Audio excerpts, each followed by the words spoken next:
লন্ডনে যান। তারপরে সাউথ হলের ওয়েস্ট স্কয়ার, এখানে ন্যূনতম ডিপোজিট ৩,৯৩৭ পাউন্ড। এখানকার বাড়িগুলো গ্রিন কোয়ার্টারের মধ্যে রয়েছে। জীববৈচিত্র্যের ভরপুর এলাকার অর্ধেক সাইটে গ্রিন স্পেস, কমিউনিটি হাব, পার্কসাইড ইয়ার্ডসে একটি ক্যাফে, সিরামিক স্টুডিও, খেলার মাঠ, প্যাডেল ক্লাব এবং আরও অনেক কিছু রয়েছে।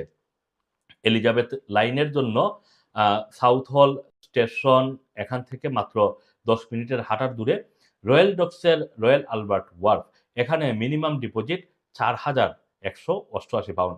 নদীর ধারের এই এলাকায় 1 বা 2 বেডরুমের ফ্ল্যাটে রয়েছে ব্যালকনি, কাঠের মেঝে, কিচেনের ওয়ার্কটপ এবং কনসিয়ারেজ, সাথে হচ্ছে কমিউনিটি লাউঞ্জ এবং ওয়ার্ক স্পেস।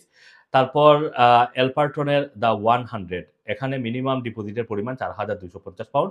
প্রতিটি ফ্ল্যাটে একটি বারান্দা বা ছাদ এবং সম্পূর্ণ